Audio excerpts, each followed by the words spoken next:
तो यहाँ की मिट्टी में रहने वाले लोग, और मरे तो भी यहीं पर दफन होने वाले लोग। हम पर ही ये शक है जिसको तुम पूरा का पूरा आतंकवाद घोषित कर चुके हो और उसको सजा संवार करके बुलाते भी हो, बिठाते भी हो। और जो लोग अपनी जानें इस वतन के लिए दे चुके, अपना खून यहां पर बहा चुके, उन पर अभी भी तुम्हारा शक है। इनका हाल तो यही है, गुड़ खाते हैं और गुलगुले से परहेज करते हैं। बड़ा बड़ा गुड़ निकल जाते हो और गुलगुले से परहेज है। हमारे बारे में शक है। हमारी पीढ़ियां यहां पर निकल गईं। इन चेहरों को देखकर आज भी लोगों को मैं आज ये कहना चाहता हूं, ये सियासत का बुरा हो जिन्होंने इस देश में नफरत और जहर की एक ऐसी फिजा फैला दी है कि लोग एक दूसरे का चेहरा देखने से डरने लग गए। किसने किया ये सब?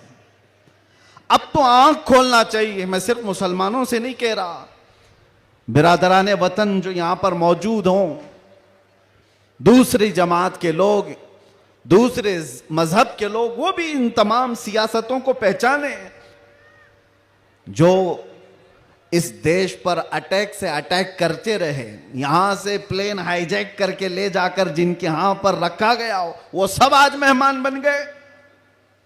कोई पूछने वाला नहीं है। अरे वो भी जुब्बा कुब्बा टोपी दस्तार सब लेकर के आया। और आपने सारी न्यूज देखा होगा, और ये सारे चाटुकारी उसके पीछे पीछे घूमते भी रहे। अब पूछो आतंकवाद कहां गया, दहशतगर्दी कहां गई, टेररिज्म कहां गया? ये सब के बाद पता ये चलता है कि तुम्हें तकलीफ इन चीजों से नहीं है, तकलीफ ईमान से है, इश्क मुस्तफा से है।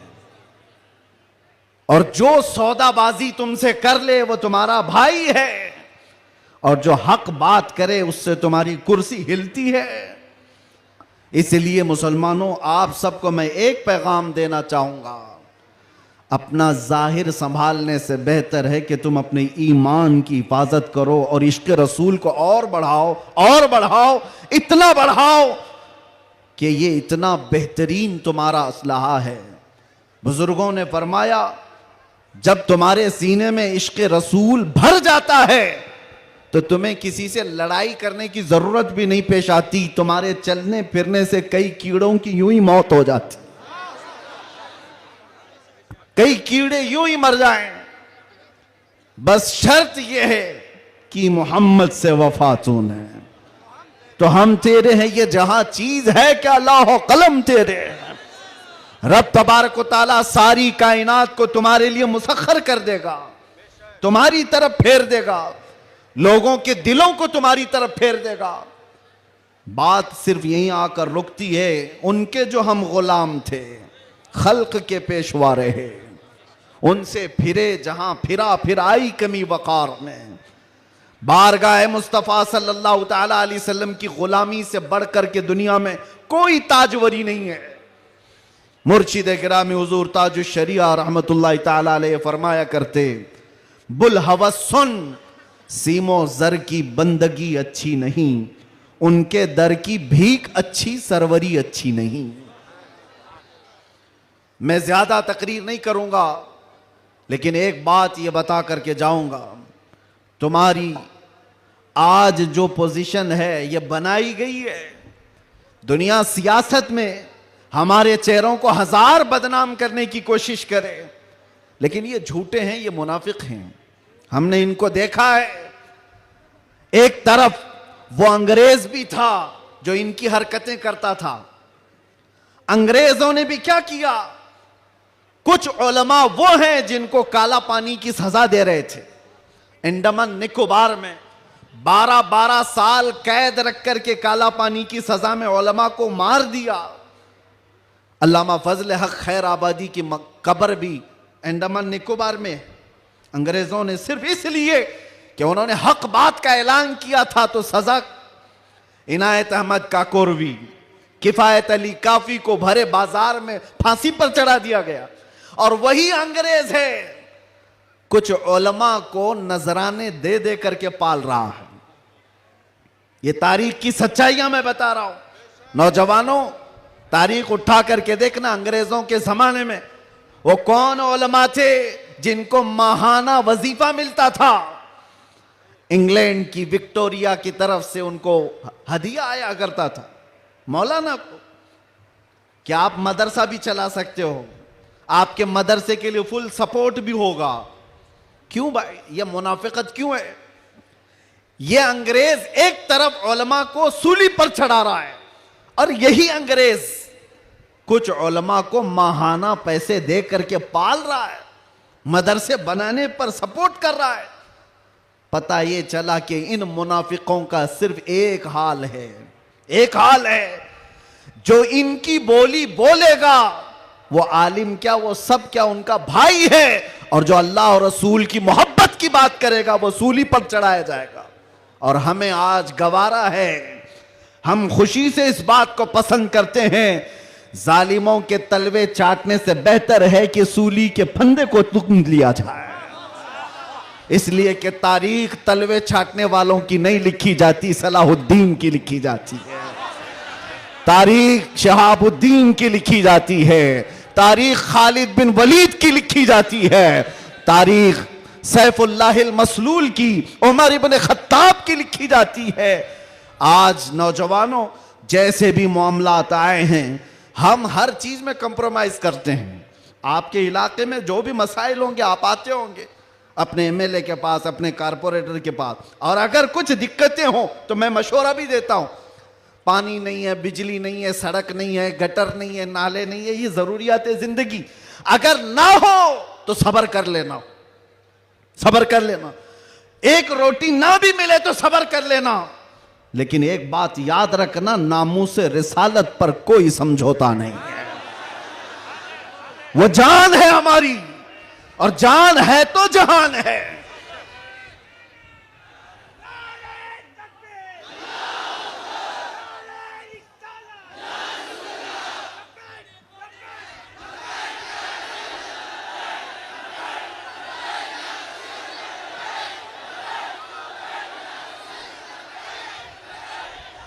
और आपको मैं एक बात बताऊं, हर मुसलमान मोहल्ला आज एक मुसीबत से जूझ रहा है, एक मुसीबत।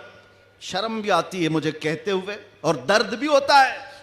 हर क्राउडेड मुसलमान मोहल्ला जो है वो नशा की आफत से जूझ रहा है। कौन बेचता है नशा, कौन करवाता है और कौन करता है? मैं अंदर रह करके सारे हालात देख करके आया हूं मेरे अजीज, सब चीजें देख करके आए, नशे की सारी किस्में भी पता है।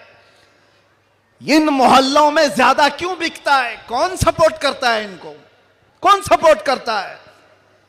इसलिए कि दुनिया जानती है कि इनको नशा दे दे दे करके सुलाते रहो, इसलिए कि जिस दिन ये जाके कई लोगों की नींद हराम करते हैं। ये उम्मत मुस्तफा है, ये उम्मत मुस्तफा है। कफन अपने कंधे पर लेकर चलने की आदत है इसे। ये फाका कश मौत से डरता नहीं जरा, रूह मोहम्मदी इसके बदन से निकाल दो। अंग्रेजों ने 100 साल पहले कहा था। मैं आपको बता रहा हूं, नशा दे करके, हुस्न दे करके, माल की लालच दे करके, न जाने क्या क्या नशे में तुम्हें धुत कर दिया गया। लेकिन मैंने देखा है मेरे अजीजों, बरसों तक वो नौजवान जो नशा के एडिक्ट थे, सुबह शाम सुबह शाम, और जिनको जानबूझ करके प्लानिंग के साथ नशा का एडिक्ट बनाया गया है। हम चाहते हैं हमारा हर बच्चा नशा से पाक हो। क्या आप चाहते हैं कि नहीं हमारे मोहल्ले नशे से पाक हो?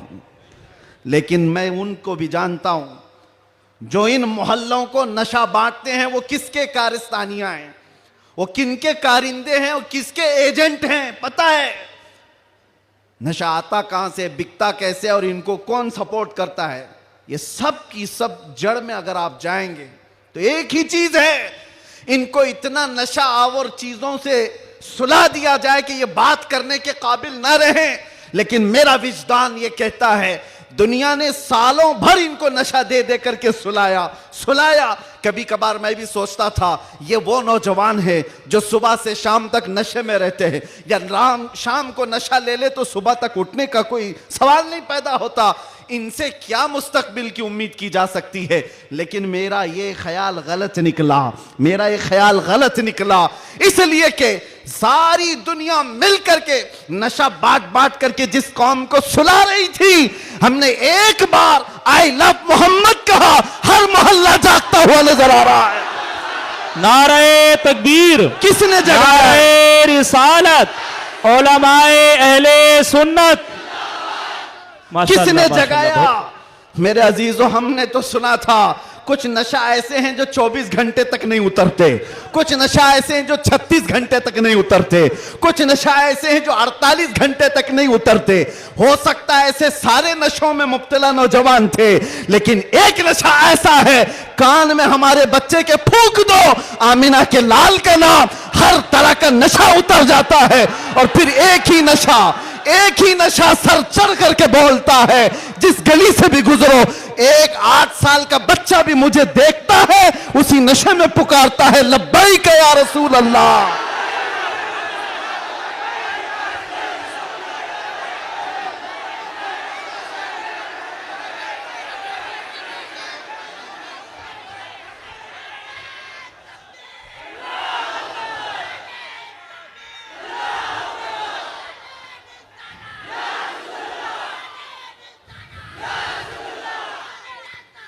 तवज्जो, हर तरह की ताकतें तुम्हारे पीछे लगी, क्योंकि मैं हदीस बताता हूं, अबू दाऊद शरीफ की हदीस। मेरे आका सल्लल्लाहु अलैहि वसल्लम फरमाते हैं, यूशकु अन तदाअ अलैकुमुल उमम कमा तदाअल अकिलतु इला कुसअतिहा। अन करीब तुम पर सारी कौमें ऐसे झपट पड़ेंगी जैसे भूखा बर्तन पे झपटता है। यह हदीस है, रसूल पाक सल्लल्लाहु अलैहि वसल्लम फरमाते, सारी कौमें तुम पर झपट पड़ेंगी ऐसे जैसे भूखा बर्तन पे झपटता। तो सहाबा ने पूछा, यौमा इदिन नहनु मिन किल्लतिन या रसूल अल्लाह, ऐ अल्लाह के रसूल, क्या उस जमाने में हमारी तादाद बहुत कम होगी? हुजूर ने फरमाया, वलाकिन्नकुम कसीरून, नहीं, तुम्हारी तादाद बहुत ज्यादा होगी, लेकिन मसला यह है, गुस्सा अन का गुस्सा इस्सैल। मेरे आका फरमाते हैं, लेकिन ऐसे जैसे समंदर के झाग की तरह होंगे, तुम उड़ जाओगे। मैं उस झाग से खिताब नहीं करना चाहता जो हवाओं से उड़ जाए, मैं उन मोमिनीन से खिताब करना चाहता हूं जो आंधियों में भी जमीन पर बरकरार रहे, तूफानों में भी जमीन पर जमे रहे। इसलिए कि कुरान का हुक्म है, अल्लाह फरमाता है, इन्नल्लज़ीना क़ालू रब्बुनल्लाह थुम्मा इस्तक़ामू, जिन्होंने ये कहा अल्लाह हमारा रब है, फिर उस पर जम गए, डटे रह गए, ततनज़्ज़लु अलैहिमुल मलाइका, कुरान कहता है अल्लाह उनकी मदद के लिए आसमान से फरिश्ते उतारता है, आसमान से फरिश्ते उतारता है। कुछ मुसीबतें आएंगी, कुछ तकलीफें आएंगी, लेकिन तुम्हें अपने ईमान के साथ समझौता नहीं करना है, तुम्हें अपने दीन के साथ समझौता नहीं करना है। बस मेरे अजीजों, वक्त बहुत कम है, मैं खुलासे की बात कर रहा हूं। अब मुझे बताओ, कौन सा नशा इख्तियार करना चाहते हो? कौन सा नशा? एक नशा वो है जो शराब का है, जिसकी धुत में आकर के इंसान अपनी माँ और बीवी में फर्क नहीं कर पाता। और एक नशा वो है इश्क़े मुस्तफ़ा का, जिससे लबरेज होते ही आदमी चटाई पर बैठकर लौहे महफूज को देख लिया करता है। बताओ कौन सी बुलंदी पर जाना चाहते हो? ये वो नशा है जो 100-200 में लोग खरीद करके अपने जिस्मों को भी तबाह करते हैं और अपने ईमान का भी सौदा करते हैं। मगर मैं उस नशे की बात कर रहा हूं जिसका खुमार मौत क्या हश्र तक भी नहीं निकलता, नहीं निकलता। और जो इश्क़े मोहम्मदी में शराबूर हो जाता है, दुनिया क्या कर रही है उसे उसको कुछ फर्क ही नहीं पड़ता, कौन क्या बोल रहा है इससे उसे कुछ फर्क ही नहीं पड़ता। बल्कि अगर कोई आ भी जाए उसके पास के साहब हमारी भी कुछ तारीफ कर दो, तो इश्क़े मोहम्मदी में जो शराबूर होता है वो चहक करके यूं कहता है, मैं गदा हूं अपने करीम का, मेरा दीन पारे ना नहीं, बरेली के इमाम इश्क व मोहब्बत, शराबे इश्क व मोहब्बत जिसने पी ली थी, उनके पास किसी ने गुलाब का फूल तोहफे में पेश किया। कहा कि हुजूर कबूल कर लीजिए, ताजा गुलाब बड़ा खूबसूरत है। तवज्जो ऐ नौजवानों, जब इश्क मोहम्मदी इसका नशा सर चढ़ता है तब फिर आदमी की कैफियत क्या होती है। गुलाब तोहफे में पेश किया, इमाम इश्क व मोहब्बत ने वो गुलाब लिया और देख करके कहा यह ऐसा गुलाब है, सुबह खिलता है और शाम में मुरझा जाता है, मगर मैं उस गुलाब से मोहब्बत करता हूं जो कभी नहीं मुरझाता। और फिर कलम उठाया और लिखना शुरू कर दिया। सरता बकदम है तने सुल्तान जमन फूल, लब फूल दहन फूल जकन फूल बदन फूल, वल्लाह जो मिल जाए मेरे गुल का पसीना, मांगे न कभी इत्र न फिर चाहे दुल्हन फूल। क्या बात रजा उस चमनिस्तान करम की, जहरा है कली जिसमें हुसैन और हसन फूल। एक फूल किसी ने पेश किया तो इमाम इश्क व मोहब्बत ने पूरे फूल पर नात लिख दी। ये होता है जलवा इश्क मोहम्मदी। हर घड़ी उसको अपने महबूब का जलवा नजर आता है। इसीलिए अपनी तन्हाइयों में वो आशिक यूं कहता है, उठा दो पर्दा दिखा दो चेहरा कि नूर बारी हिजाब में है। जमाना तारीक हो रहा है कि महर कब से नकाब में। ये कब तमन्ना करता है, एक आशिक तमन्ना करता है। और जब दुनिया से परेशान होता है तब क्या कहता है, मैं आपको वही चीज दे करके जाना चाहता हूं मेरे अजीजों। डिप्रेशन में लोग कहते हैं कि हम नशे के आदी हो गए, हमारे ऊपर टेंशन बहुत ज्यादा था तो सिगरेट पीना शुरू कर दिया और कुछ सिगरेट से आगे बढ़ गए। डिप्रेशन का इलाज नहीं है ये तुम्हारे टेंशन का इलाज नहीं है। सुनो, तुम्हारे डिप्रेशन का और टेंशन का इलाज क्या है? बरेली का इमाम कहता है एक ही इलाज है, उन्हें जाना उन्हें माना, ना रखा गैर से काम, लिल्लाहिल हम्द मैं दुनिया से मुसलमान गया। एक बार मैं बता रहा हूं, उस आशिक़े सादिक इमाम अहमद रजा फाजिल बरेलवी ने बारगाह मुस्तफ़ा में यूं कहा। हमारे भी हालात ऐसे आ गए, उलमा भी जानते हैं कि आप भी बेचैन होकर के ये बात कह देंगे और कोई बुरी नहीं लगती। एक तरफ आदाए दीन और एक तरफ है हासिदीन। आला हजरत का ये शेर है मशहूर, सलाम काबे के बदरुद्दुजा तुम पे करोड़ों दुरूद। उसमें ये शेर है, क्या कह रहे हैं आला हजरत? एक तरफ आदाए दीन और एक तरफ है हासिदीन। समझ रहे हो इसका मतलब? आदाए दीन, दीन के दुश्मन एक तरफ हैं और एक तरफ हसद करने वालों की जमात है। परेशान हो गया, कुछ अपने और कुछ गैर, सबों ने परेशान कर रखा है। और आला हजरत ने बारगाह मुस्तफ़ा में ये कहा था, एक तरफ आदाए दीन एक तरफ है हासिदीन। बंदा है तन्हा शहा तुम पे करोड़ों दुरूद, मैं अकेला हूं मेरे आका। लेकिन बाद में फौरन ख्याल आया, किसके दरबार में ये कह रहा हूं मैं? किसके दरबार में जो पल पल की हमारी खबर रखता है, जो रसूल अपनी हथेली में सारी दुनिया को देखता है, उससे मैं ये कह रहा हूं। फिर दूसरा शेर कहा, फौरन क्या कहा? या रसूल अल्लाह तुम हो हफीजो मुगीस, क्या है वो दुश्मन खबीस? तुम हो हफीजो मुगीस, क्या है वो दुश्मन खबीस? तुम हो तो फिर खौफ क्या, तुम पे करोड़ों दुरूद। जब इश्क आता है तो हर चीज को वहां लेकर के जाता है, हर चीज को वहां ले जाता है। बीवी से झगड़ा हो गया, बच्चों से झगड़ा हो गया, दोस्तों से झगड़ा हो गया, लोग कहते हैं जल्दी लाओ, टेंशन ज्यादा है, सिगरेट फूके, जल्दी आओ, कहीं जाकर के शराब की एक बोतल लेकर के आ जाए। नहीं मेरे अजीजों, ये इलाज नहीं है, मजीद बीमारी पर बीमारियां हैं। कुछ लोगों को मैं आपको बताऊं, खुजली जब होती है ना, खुजाने में अच्छा लगता है, लेकिन खुजाना इलाज नहीं है। खुजाओगे तो जख्म पैदा होगा। वो अच्छा तो लगता है, सबको पता है, लेकिन तेजी से तुम खुजाओगे तो वहां जख्म हो जाएगा। खुजली का इलाज खुजाने से नहीं है, उसकी दवा करो। तुम्हारे डिप्रेशन का इलाज, तुम्हारे टेंशन का इलाज शराब में, नशे में नहीं है, उसकी दवा करो। उसकी दवा क्या है? उनके निसार कोई कैसे ही रंज में हो, जब याद आ गए हैं सब गम भुला दिए, सब गम भुला दिए।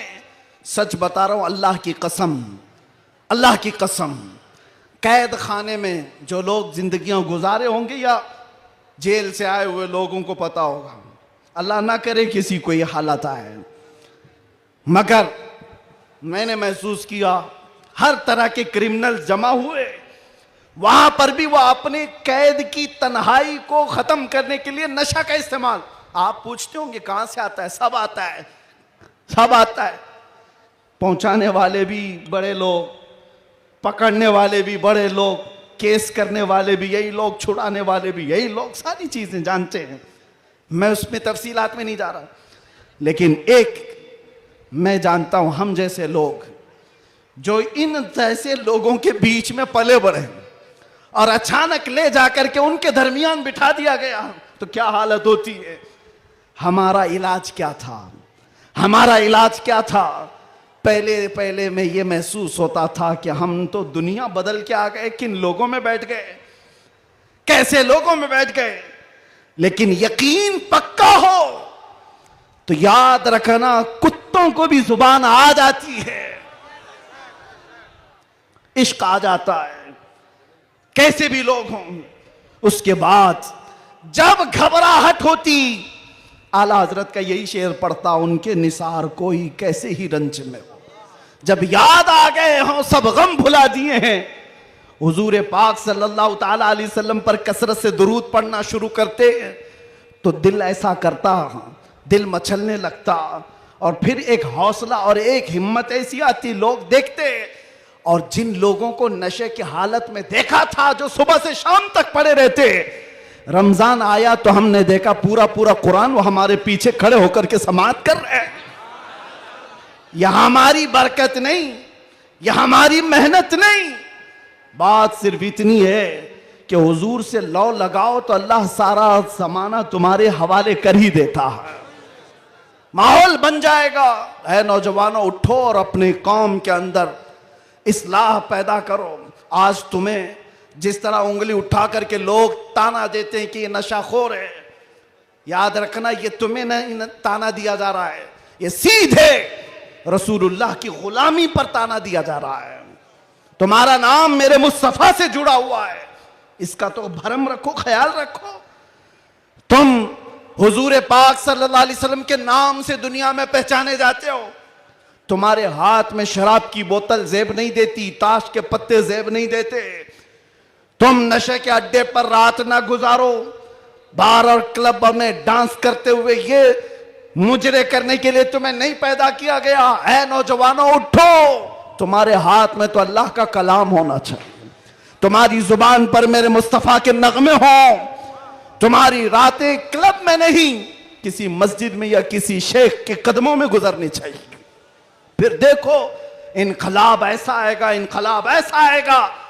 आज मैंने महसूस किया है, जो शुरू में मैंने जुमले बताए, शुरू में तकरीर में, जिसको ये मेहमान बना करके स्वागतम किया जा रहा है, आगे पीछे पुलिस की नफरियां लगा दी गई। अरे वही जुब्बे वाला, वही पगड़ी वाला, सारी चीजें जिससे सारी दुनिया लड़ रही थी, उसको मेहमान बनाया इज्जत के साथ। तो फिर एक बात समझ में आती है, क्या चीज है जो इन्हें गर्विदा कर देती है, वापस फिर बुलाती है। दुनिया तो सिर्फ और सिर्फ ताकत और दौलत की जुबान जानती है, इसके अलावा इनके पास कुछ नहीं।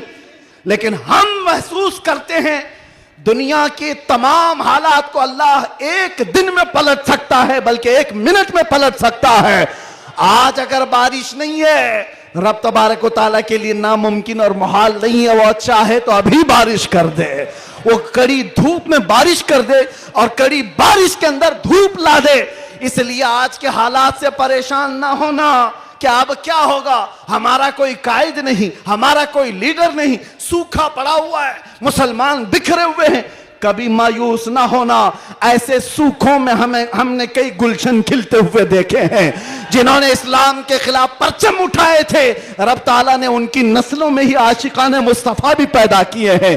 वो दिन दूर नहीं, जो मैं कहा था वही कहता हूं, कंप्लीट नहीं, बाकी आप खुद ही समझ लेंगे। हालात जैसे भी हो, ये कुछ देर की खामोशी है। जैसे भी हो, जैसे भी हो, कुछ देर की बात है। हर अंधेरे के बाद उजाला आएगा, हर तारीकी के बाद सवेरा आएगा। इसलिए आज अगर चांद को गहन लगा है इस जमात का, तो चांद का गहन जब छटता है तो फिर वो अपने आबो ताब के साथ चमकता है। आपसे मैं गुजारिश करूंगा, उठो अगर न हश्र न होगा फिर कभी, दौड़ो के जमाना चाल अपनी चल गया। कुव्वते इश्क से हर पस्त को बाला कर दो, दहर में नामे मोहम्मद से उजाला कर दो। आपको पता है हमारी हालत आज जो है, ये तुम्हारा उमड़ना गिरना पड़ना हमें देखने के लिए, ये सब किसकी बुनियाद पर है, किसकी निस्बत से है? आप यहां सियासी लोगों को भी पूछ सकते हैं, अंदर से भी बाहर से भी हमारा कोई कनेक्शन ही नहीं, हमारा कोई ताल्लुक ही नहीं। हम किसी जगह के नेता भी नहीं, किसी पार्लियामेंट के मेंबर भी नहीं, हम कोई ऐसी बड़ी जमात भी नहीं पालते कि लोगों को 500-500 पहले दे करके तैयार कर लें। नहीं मेरे अजीजों, मैं भी कार में आ रहा था, पूछ रहा था ये सारे दीवाने कहां आसमान से उतर रहे हैं, ये कहां से आ रहे हैं, ये हुजूम कहां से आ रहा है? फिर दिल ये कहता है ये सारे लोगों का दिल अल्लाह ने एक तरफ फेरा है, तो सिर्फ इस बुनियाद पर जब तक बिके न थे तो कोई पूछता न था, या रसूल अल्लाह तुमने खरीद कर हमें अनमोल कर दिया। नारे या रसूल अल्लाह